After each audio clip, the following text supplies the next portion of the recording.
Melissa, is it? We need to discuss the seating arrangements.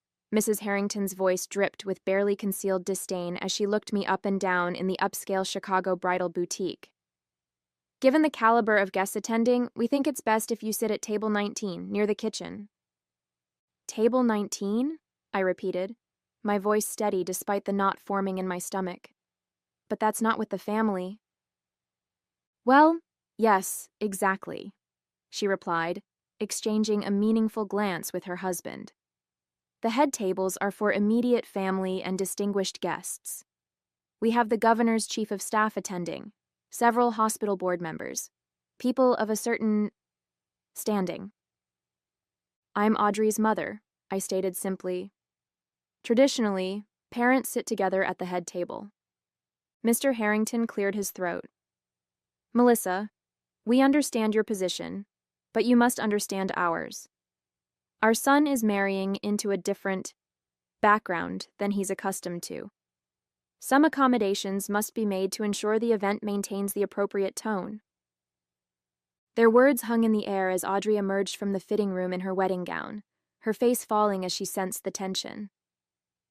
My name is Melissa Warner, 48 years old, a single mother who raised my brilliant daughter Audrey on my own after her father abandoned us before she was born.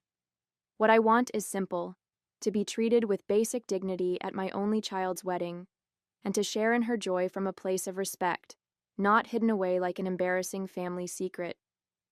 Standing in my way are the Harringtons, Eleanor and Walter, whose old money and older prejudices have led them to view me as unworthy of sitting alongside their precious family. Mom, what's going on? Audrey asked, her eyes darting between us. Just discussing the seating chart, darling, Eleanor interjected before I could respond. Nothing for you to worry about on your special day. The seamstress hovering nearby looked uncomfortable as she pinned the final adjustments on Audrey's gown. Your mother and I will work it out, I assured Audrey, unwilling to burden her with this conflict 6 weeks before her wedding. Eleanor's smile didn't reach her eyes. Of course we will. Now, Audrey, about the coordinator's suggestion to limit the receiving line, perhaps just Andrew, yourself, and us would be most efficient? Another subtle exclusion, another quiet erasure. As the appointment concluded and we prepared to leave, Eleanor placed a manicured hand on my arm, her diamond bracelet catching the light. Oh, and the rehearsal dinner will be black tie, she mentioned casually. I assume you'll need time to find something appropriate.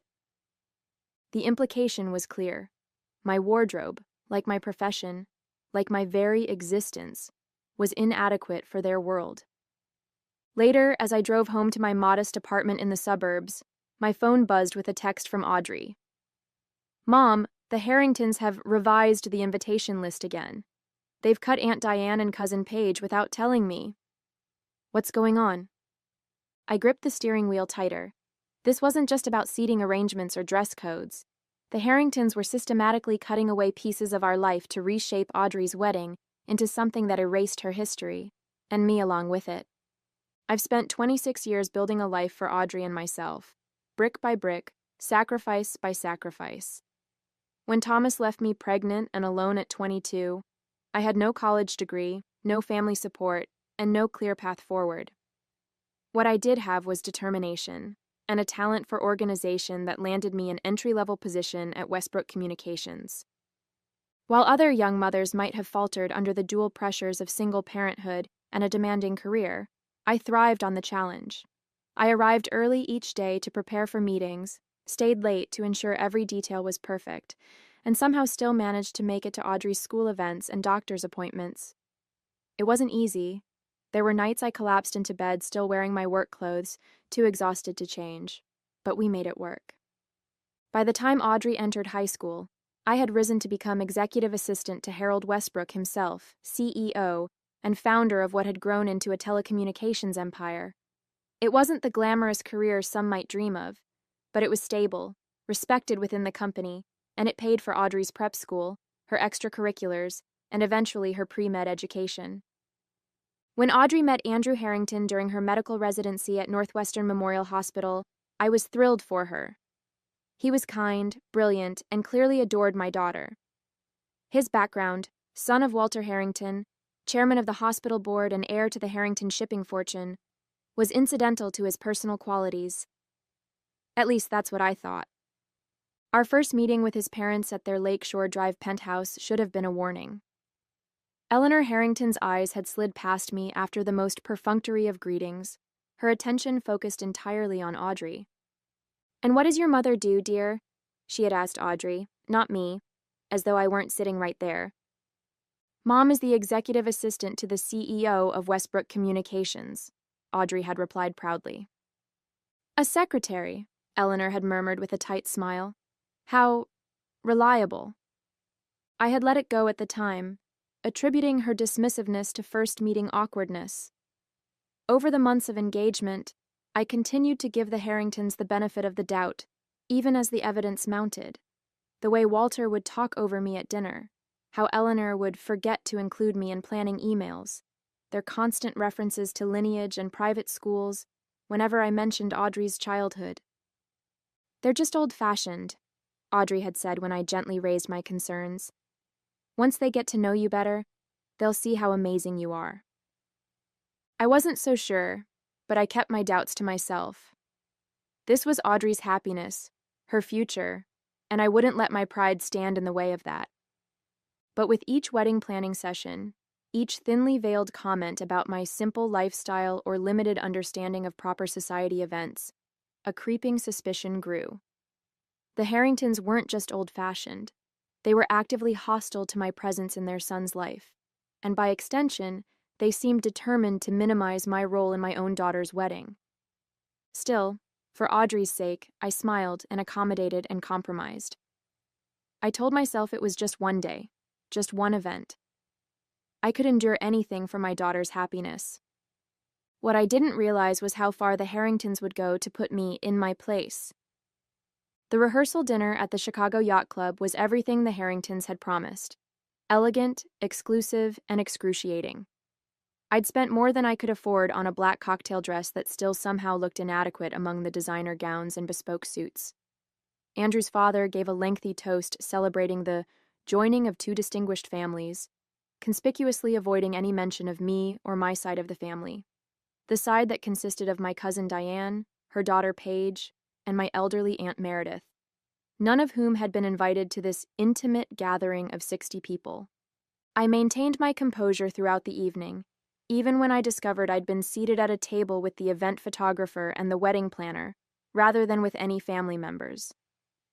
Audrey, caught between family obligations and social demands, could only manage brief moments with me between being paraded around to meet Andrew's extended family and his parents' influential friends.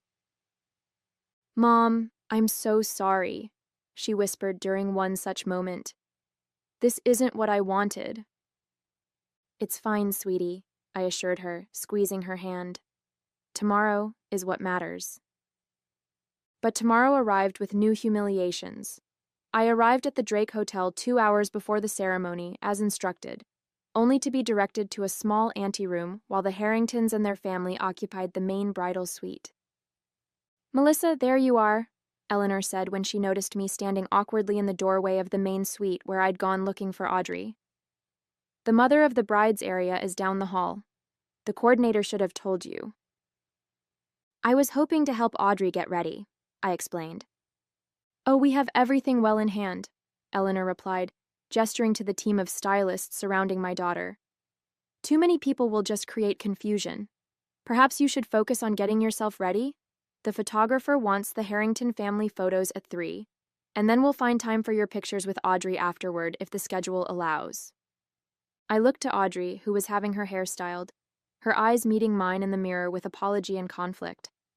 I could see her distress, her desire to speak up, battling with her reluctance to create tension on her wedding day. "Actually, Mrs. Harrington," the wedding coordinator interjected, checking her clipboard, "the timeline has the bride with her mother first at 2:30, then the Harrington family at 3 o'clock. Eleanor's smile tightened. "There must be a misunderstanding. We discussed this yesterday. The Harrington portraits are the priority, given the number of important family members who need to be included." "But Mom is," Audrey began. Darling, you don't want to start your marriage with unnecessary conflict, do you? Eleanor cut in smoothly. I'm sure your mother understands the practicalities of fitting everything into a tight schedule. The coordinator looked between us uncertainly. It's fine, I said, swallowing my hurt. The schedule can stay as Mrs. Harrington prefers. As I turned to leave, I heard Eleanor murmur to someone, "Such a shame Audrey didn't have a proper maternal figure growing up. Just a secretary raising her alone. No wonder she needed our guidance for this event." The words hit me like a physical blow. I paused in the doorway, my hand gripping the frame as the room seemed to tilt.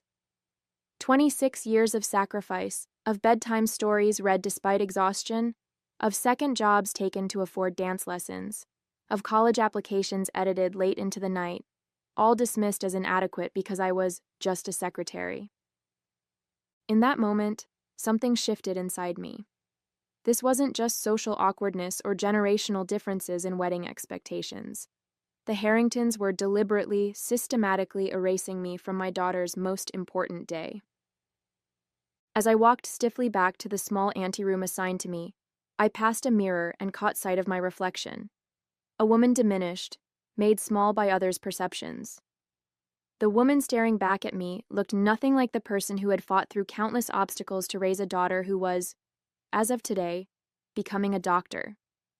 For Audrey's sake, I would get through this day with dignity, but I was done being invisible, done being just a secretary, done letting the Harringtons define who I was. The ceremony itself was beautiful, a perfect blend of traditional elements and personal touches.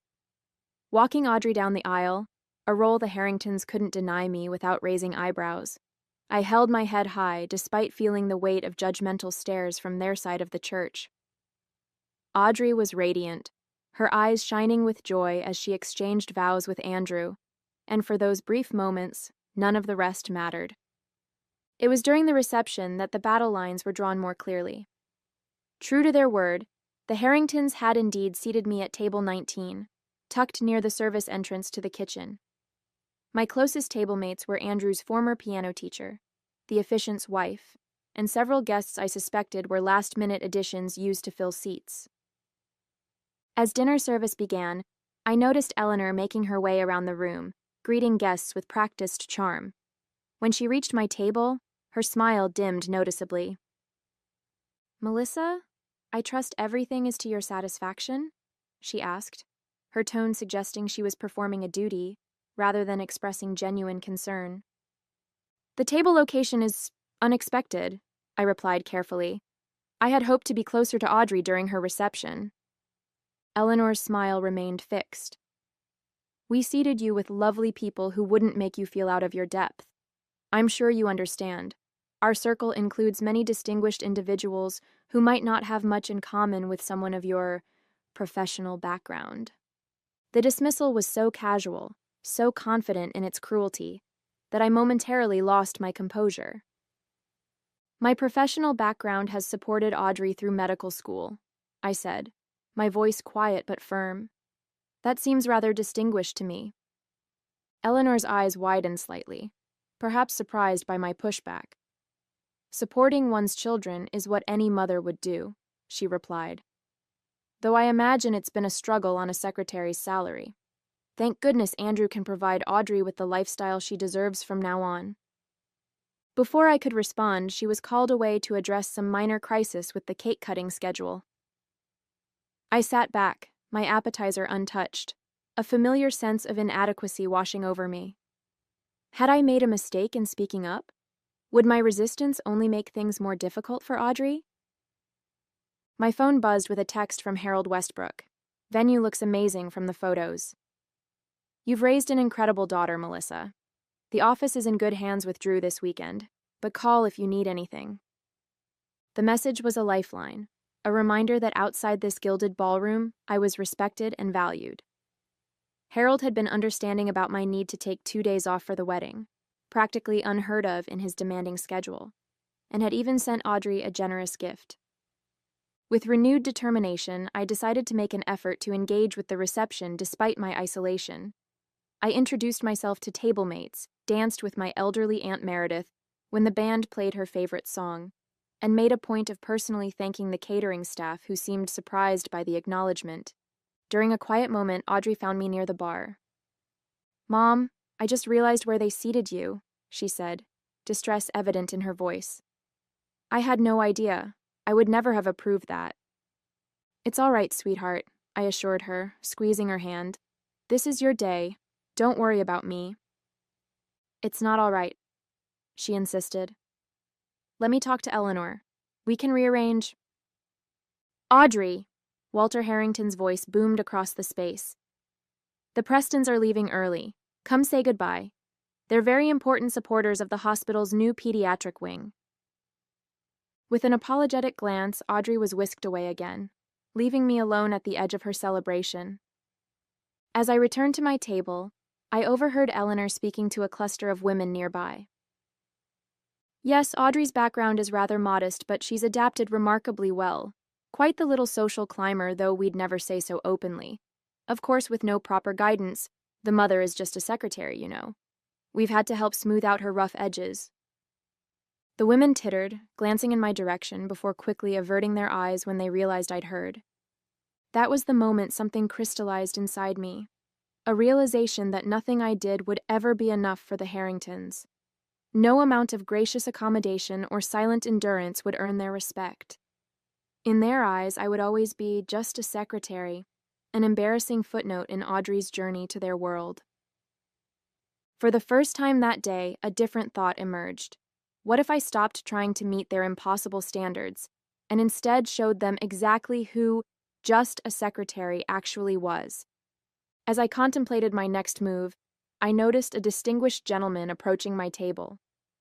I recognized him immediately as Joseph Brennan, CEO of Meridian Healthcare, one of the largest hospital systems in the Midwest. "Melissa Warner," he said warmly, extending his hand. "I thought that was you. It's been, 3 years since we finalized that communications infrastructure deal?" "Mr. Brennan," I replied, standing to greet him properly. 4 years, actually, but who's counting?" "How have you been?" "Prospering, thanks in no small part to that contract you helped shepherd through. Harold doesn't know how lucky he is to have you." He glanced around the table. "May I join you for a moment?" "I'd love to catch up." As Joseph sat beside me, I could feel curious stares from nearby tables. Eleanor Harrington, in particular, seemed to be watching with narrow-eyed assessment. "I didn't realize you knew the bride and groom," I mentioned. "I'm on the hospital board with Walter," he explained. "Though truthfully, I'm more interested in connecting with you. I've been trying to get a meeting with Harold about the new telehealth initiative for months. His assistant keeps telling me he's booked through September." I smiled, recognizing the gentle attempt at leveraging our connection. That would be Drew, and yes, Harold's schedule is quite full. But I might be able to find a breakfast slot in late July if the project timeline is pressing. Joseph's eyebrows rose. "You have that kind of influence over his calendar?" "I've managed Harold's professional life for 15 years, Mr. Brennan. There's very little regarding Westbrook Communications that doesn't cross my desk at some point." Our conversation continued, touching on industry developments and mutual connections. I was so engaged that I barely noticed the small crowd gathering nearby until a woman's voice cut through our discussion. "Melissa? Melissa Warner from Westbrook? I thought that was you." I looked up to see Catherine Prentice, the formidable CFO of Allied Technologies, approaching with genuine delight. Behind her was her husband, State Senator William Prentice. "The bride is your daughter?" Catherine continued. "I had no idea. She looks just like you." As Catherine and William joined our increasingly crowded table, more eyes turned in our direction. The senator's presence had a magnetic effect, drawing others from nearby tables. "Melissa's daughter just matched at Northwestern for her pediatric residency," Joseph informed them proudly, as though Audrey's accomplishment somehow reflected his own good judgment in knowing me. "Brilliant girl," Catherine agreed. "Must take after her mother." Within 20 minutes, my table near the kitchen had become an impromptu gathering of some of Chicago's most influential business leaders. Harold's wife Victoria arrived, kissing me on both cheeks and loudly lamenting that we'd been hidden away at this back table. The governor's chief of staff, whom Eleanor had specifically mentioned as a VIP guest, spent 10 minutes discussing a potential public-private partnership with Senator Prentice while standing directly behind my chair. From across the room, I could see the Harringtons watching in confusion and growing alarm. Eleanor whispered urgently to Walter, who kept glancing in my direction with a furrowed brow. The situation took an unexpected turn when Congressman David Holloway arrived late to the reception and made a beeline for our table. "Melissa," he called out. "There you are. Harold said you'd be here. Got a minute? I need your input on that press release for the infrastructure bill announcement." As the congressman pulled up a chair, discussing confidential policy matters as though we were in a secure briefing rather than a wedding reception, I caught Eleanor's expression changing from confusion to calculation. She began making her way toward our table, Walter in tow, a determined smile fixed on her face. "Congressman Holloway," she gushed, interrupting our conversation, "we're so honored you could attend. I don't believe we've been properly introduced. I'm Eleanor Harrington, Andrew's mother." The congressman looked up, momentarily disoriented by the interruption. "Ah, yes, lovely event. Melissa and I were just discussing some time-sensitive matters." "I see you've met Audrey's mother," Eleanor continued, her tone significantly warmer than any she'd used with me previously. "Such a surprise to see you all getting along so well." "Getting along?" Catherine Prentice laughed. "Melissa is the reason half of us can ever get anything done with Westbrook. She's practically a legend in Chicago business circles." Eleanor's smile froze as she processed this information. "A legend? But she's a executive assistant to the CEO," I supplied calmly. "Yes, that's my title." Senator Prentice chuckled. "Job titles can be so limiting, can't they? Melissa here has facilitated more major business deals in this city than most investment bankers I know." I watched the realization dawn on Eleanor's face. The sudden, horrifying understanding that the woman she had dismissed, humiliated, and hidden away was actually connected to nearly everyone of importance in the room. People whose social approval she craved, whose business relationships Walter cultivated, whose political influence they courted. All of them treated me with genuine respect and familiarity. In that moment, I saw something shift in Eleanor's expression. A calculation, an adjustment of strategy. I recognized it immediately as the look of someone who had severely underestimated an opponent and was now scrambling to recover. "Melissa," she said, her voice honey-sweet, "I had no idea you were so well-connected. You should have said something." The shamelessness of her pivot would have been amusing if it weren't so transparently self-serving. "Would it have mattered, Eleanor?" I asked quietly. Eleanor's question hung unanswered between us as the band announced it was time for toasts. The gathering at my table dispersed, with promises to reconnect later. Catherine Prentice squeezed my shoulder supportively before departing, while Joseph Brennan slipped me his card with a handwritten cell phone number. "For that July breakfast," he murmured with a wink. As the formal toasts began, first Walter, then Andrew's best man, I noticed Eleanor working the room with renewed vigor, stopping at various tables to whisper urgently. I recognized damage control when I saw it, having managed plenty of corporate crises at Harold's side. She was attempting to reshape the narrative before it solidified, likely positioning herself as the victim of a misunderstanding. The master of ceremonies announced the father-daughter dance, and I watched as Andrew led his mother onto the floor while Walter escorted Audrey. Another traditional moment altered to exclude me. I took a steadying breath, reminding myself that this wasn't about me. It was Audrey's day, and my feelings were secondary. As the dance concluded, Audrey broke away from Walter and approached the microphone.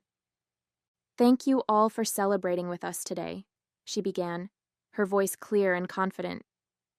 "Tradition calls for a father-daughter dance, but as many of you know, I was raised by a single mother who was both mom and dad to me."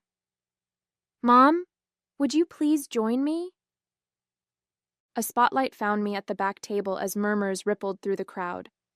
I saw Eleanor start forward as if to intercept this deviation from the program, only to be restrained by Walter's hand on her arm.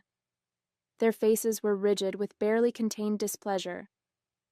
As I joined Audrey on the dance floor, the band began playing Wind Beneath My Wings, the song we had danced to in our living room when she graduated high school. It was a song I hadn't included on any of the planning lists, meaning Audrey had arranged this surprise independently. "I'm so sorry about today," she whispered as we moved across the floor. "I had no idea how they were treating you until Catherine Prentice mentioned it. She thought I knew you'd been seated in Siberia and was furious on your behalf." "It's all right," I assured her, though we both knew it wasn't. "It's not," Audrey insisted, "and I want to fix it starting now." As our dance ended, Audrey kept hold of the microphone. "I'd like to say a few words about my mother," she announced. "Many of you know her professionally, but I know her as the woman who worked 2 jobs to afford my science camp tuition, who proofread my medical school applications at 2 a.m. after working 12-hour days, who taught me that true class has nothing to do with money and everything to do with how you treat others." I felt tears threatening as Audrey continued, publicly acknowledging sacrifices I had never expected recognition for. From the corner of my eye, I saw Eleanor and Walter, their expressions a mixture of embarrassment and calculation. They had clearly realized their error in judgment, but seemed uncertain how to proceed. As Audrey finished speaking, I noticed a commotion near the entrance. Harold Westbrook had arrived, fashionably late as always, his commanding presence drawing attention despite his attempt at a discreet entrance. Eleanor immediately detached from Walter and made her way toward him, hand extended in greeting. "Mr. Westbrook," I heard her gush, "what an unexpected honor. We had no idea you were acquainted with the couple." Harold's eyes swept past her, locating me instantly across the room. "I'm not here for the couple, Eleanor," he replied coolly. "I'm here to support my right hand and dear friend Melissa on her daughter's special day." The dismissal was subtle but unmistakable. Eleanor faltered visibly before recovering. "Of course. Melissa is... We're so fond of her. Such an integral part of the day." I felt a flash of satisfaction at her obvious discomfort, but it was quickly tempered by concern. I hadn't invited Harold, hadn't wanted to impose on his limited personal time, which meant someone else had contacted him. The question was, who and why? My answer came when Victoria Westbrook approached, kissing me on both cheeks. "Catherine called," she explained quietly. "Said you might need reinforcements." I felt a rush of gratitude for these unexpected allies, even as I recognized the dangerous game now unfolding.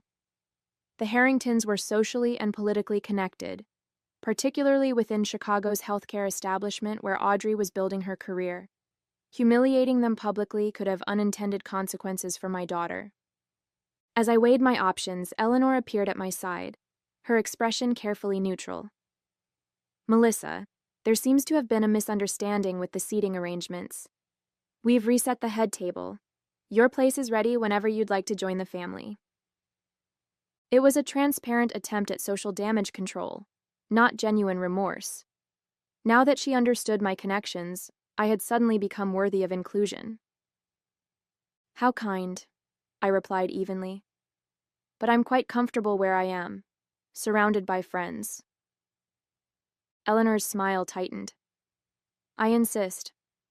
Andrew's family should be together." "We are," I agreed. "Just not at your table." The flash of anger in her eyes confirmed what I already knew. This wasn't over. Eleanor Harrington wasn't accustomed to losing social battles, and she wouldn't surrender easily. The question now was how far I was willing to go to teach her a lesson without damaging Audrey's future in the process. The wedding reception continued with strained undercurrents visible only to those aware of the power struggle taking place. Eleanor had shifted tactics, now working overtime to showcase what appeared to be a close relationship between us. She posed for photos with her arm linked through mine, loudly referring to me as our Melissa whenever influential guests were within earshot. I endured this charade with outward composure while planning my response. The opportunity came when the wedding coordinator announced it was time for the mothers' speeches. Eleanor went first, delivering a polished address that spoke of family unity and her joy at welcoming Audrey and her wonderful mother into our circle. When my turn came, I approached the microphone with quiet confidence. The room fell silent, curiosity evident on many faces after the evening's unusual dynamics. 26 years ago, I began, I found myself alone and pregnant, with nothing but determination and hope to guide me. Today, I stand before you as the mother of Dr. Audrey Warner, feeling a pride words cannot adequately express. I spoke from the heart about Audrey's journey, her compassion, her brilliance. I thanked Andrew for loving her so completely. And then, I paused, my gaze finding Eleanor and Walter. I've been referred to several times today as just a secretary, I said calmly. It's true that my professional title is executive assistant, a role I've held with pride at Westbrook Communications for 15 years. What that title doesn't convey is that I've helped negotiate multi-million-dollar contracts, managed international crisis response, and yes, even coordinated events far larger than this beautiful wedding. Murmurs rippled through the crowd as I continued. I believe we all deserve to be judged by our character and contributions, not by perceptions or titles. Tonight, I've been reminded of the extraordinary community that has supported Audrey and me throughout our journey. People who recognize that true worth isn't measured by wealth or status, but by integrity, hard work, and compassion. I raised my glass. To Andrew and Audrey, may your marriage be built on mutual respect, genuine appreciation, and the understanding that every person's contribution has value, regardless of their title or position. The room erupted in applause as Eleanor and Walter sat frozen, their public mask of superiority shattered by my calm, measured words.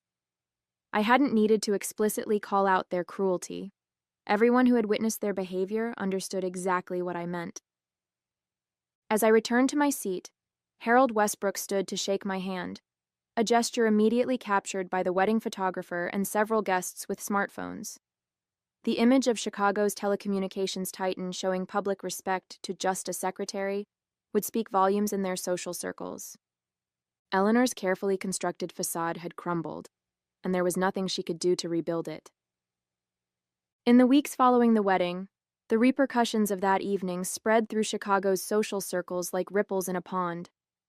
I hadn't needed to actively damage the Harringtons' reputation. They had accomplished that themselves by allowing their prejudice to be witnessed by the very people whose approval they coveted. Catherine Prentice called to tell me that Eleanor had been quietly removed from the Art Institute's fundraising committee, a position she had leveraged for social capital for years. Joseph Brennan mentioned casually during our July breakfast that Walter had been passed over for the hospital board chairmanship he had assumed would be his. Small, significant consequences that would sting far more than any public confrontation. Audrey and Andrew returned from their honeymoon to find the dynamics between our families permanently altered.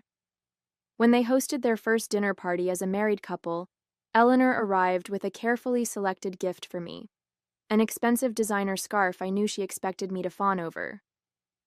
"How thoughtful," I said, accepting it with a polite smile. "I'll add it to my collection." Eleanor's attempt at reconciliation, or perhaps damage control, continued throughout the evening, her behavior almost comically deferential as she repeatedly mentioned my invaluable insights and impressive professional network. Walter, too, made strained efforts to engage me in conversation about Westbrook's latest telecommunications initiatives, clearly having researched topics he thought might impress me. I responded with unfailing courtesy, and the kind of genuine warmth they had never shown me. Not because I had forgiven their cruelty, but because I had risen above it, and we all knew it. The most satisfying moment came a month later, when Andrew called to tell me he and Audrey had decided to decline Walter and Eleanor's offer to purchase them a house in the Harringtons' exclusive neighborhood. "We found a place closer to the hospital," Andrew explained. "And to you, Mom," he added, using the term that signaled his complete break from his parents' prejudice. The Harringtons' social embarrassment would eventually fade, but the shift in power between us was permanent. They had learned the hard way that titles and wealth don't determine a person's worth or influence. In their desperate scramble to preserve their social standing, they had inadvertently elevated mine. As for me, I returned to my desk at Westbrook Communications, managing Harold's complex professional life with the same efficiency and discretion I always had. Nothing about my job had changed, but everything about how I viewed it had. I was never just anything. I was Melissa Warner, respected professional, beloved mother, and a woman who had finally claimed her rightful place at the table, figuratively and literally. When an invitation arrived 6 months later for a charity gala hosted by the hospital board, I smiled at the handwritten note at the bottom from the event coordinator. "Mrs. Warner, you'll be seated at the head table as requested." I tucked the invitation into my planner, already anticipating Eleanor's face when she saw exactly where just a secretary would be sitting this time.